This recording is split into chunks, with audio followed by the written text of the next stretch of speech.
But who better than me? Welcome back to the channel, and welcome back to yet another Base Talks. As always, please like, subscribe and share with a friend, a colleague, a relative, an associate, an enemy, any and all in between. It is appreciated. It's funny, the whole Base Talks thing, I wasn't expecting to do it as frequently as it's kind of happened thus far, but I feel like I get some pretty decent conversations at the moment. It was always more supposed to be about doing Zooms, and these kind of interviews are supposed to go elsewhere, but you know, for the time being, content needs to content and it needs to be top drawer. So until I get certain things in place, then that's what we're going to kind of be doing moving forward. Episodes are still going to be coming out. Femme Files will be back soon. There's definitely a lot to talk about there, but you guys ain't here for that. So earlier on today, I managed to get a few minutes with Frazer Clarke, as you guys could see, and it's funny because there was a situation that took place back in October last year. I mean, to be honest, more for me for actually thinking that it might, you know, he might remember it. But again, as you will hear a bit later on, he gets loads and loads and loads and loads of messages. So the fact that this one doesn't register, it's fine. That being said, have a listen to the interview. Definitely gets a little bit tense towards the end.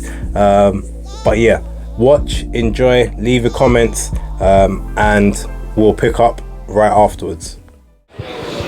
This is Base the Kid, the hardcore casual, and I am currently joined by bronze Olympic medalist and current British heavyweight title contender, Frazer Clarke. Frazer, how are you feeling? And look, you finally got this fight over the line after a long sort of drawn out saga. How is it all feeling for you now? No, it's good. It's very real now. The fight that I wanted, the fight that I think a lot of the public wanted, for one reason or another, whether that's me getting knocked out and shut up for banging on about it, or for me to go and win. I think it's a fight a lot of people wanted, and you know, I'm thankful to Boxer and Sky that we got it. I want to take you back very briefly to, obviously there were failed negotiations, the purse bid and stuff there.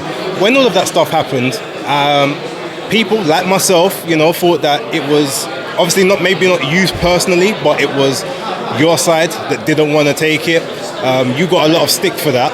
How was it trying to, I guess, battle through that, and like you having people say like it was you when you're like, no, I wanted to fight, it was nothing to do with me? How did that all sort of... Difficult for a minute, you know. I was in camp at the time. I was in a hotel room, in a dark room. For a minute, for a couple of days, I was scrolling through all the tweets, screenshotting people's faces, trying to say, if I see you, I'm going to get you, you know, and all that. But then, you know what, I became thick to it, became numb to it, thickened up my skin. I had some good people around me, my family, my friends, because everyone that knows me knows the crack. That was a business decision, not done by me. Maybe I was a little naive in the good negotiations. Maybe I rolled over too easy. But thankfully we've got the fight on now, you know. What everyone fails to say is that, remember, that fight, even though that purse bid was taken, that fight was still offered to him a couple of days later for still good money, really good money. But no one wants to talk about that, which is fine. People call me a duck or whatever. It toughened me up and it put me in the place I'm in today. It took a good place, mentally strong. So look, we're here now. Just had the press conference. It was very lively, very spicy, but also respectful. You had a lot of appreciation for the route that Fabio's taken and where he's got to. Likewise, he said the same thing about you. What do you think are his best attributes that you're going to have to be preparing for in the ring on the 31st of March? He's violent. He's violent. He can fight. I think, you know, his upbringing, he's in the pro ring. I think he's done a lot of time with Dylan White, so he's got that spite about him. He's got that don't give a shit attitude about him. Yeah, he can fight. He's fit. He's agile, tough, mentally, physically. So yeah, I'll give him his credit. In this camp coming up, what do you feel like for you, as long as you get right going into the fight, makes it yours to lose as opposed to his to win? There's a lot, you know. You got it. Listen, it's basic standard for any boxer, professional boxer. You've got to be fit. You've got to be mentally ready. You've got to have good defense, good attack. You got to have plan A, B, and C. You got to tick all them boxes. You know, that's without a doubt. That's not even. That's from top boxing to junior boxing to white collar boxing. You got to have a plan A, B, and C. You got to train hard. So as long as I cover them bases, we'll be all right. Actually, speaking of training, I wanted to comment. When I saw you coming down the stairs earlier, one thing I remarked to myself is, wow, you actually look in really good shape. Now, is part of that due to because you knew this fight was coming, or was that just about your constant improvements and trying to better yourself and get better as an athlete in your career? Yeah, you hit the nail on the head. You know, I think we're always trying to improve as boxers, as athletes, as fighters. Something I'm doing constantly. You know, I've paid a lot of attention to that last few months. Not that I haven't my whole career, but you know, I'm self-critical always. I know I could have been better. I've not looked in great shape as of yet. Not where I want to be. I'm not comfortable where I want to be, but you know, I think I'm heading in the right direction. When you look at this fight, everyone's been mentioning the fact that you could potentially be the quickest to a British heavyweight title at 8 fights or on your 9th fight.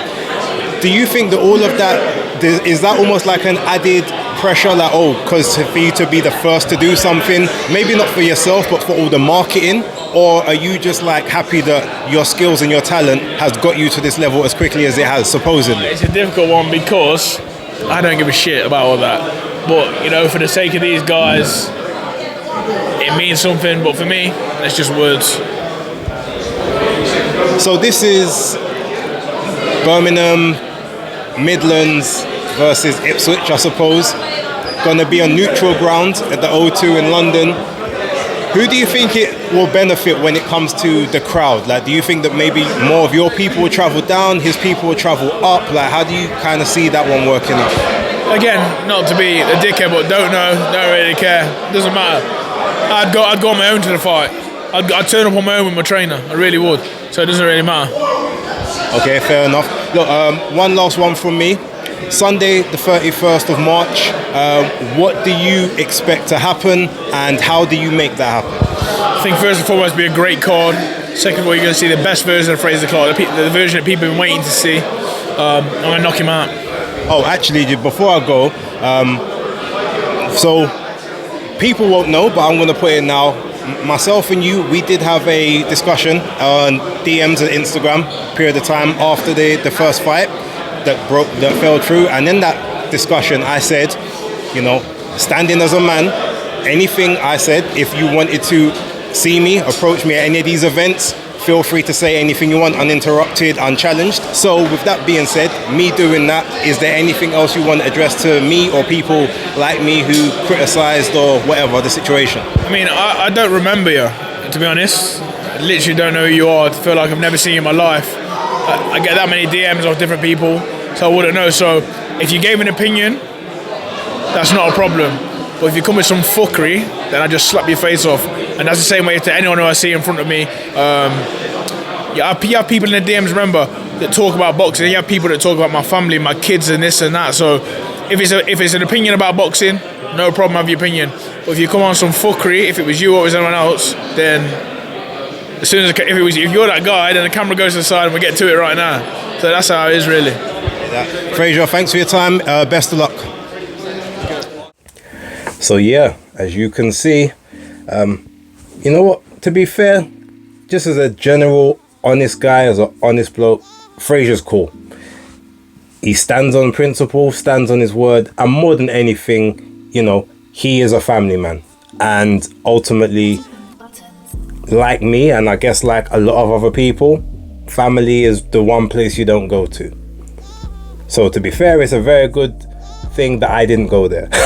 But that is not my MO. Never has been, never will be. I will never speak about anyone's family or you know, anything like that. Anything I say is always about that person, and most probably it's never to be disrespectful. I'm talking about your art and your craft. That's how I get down.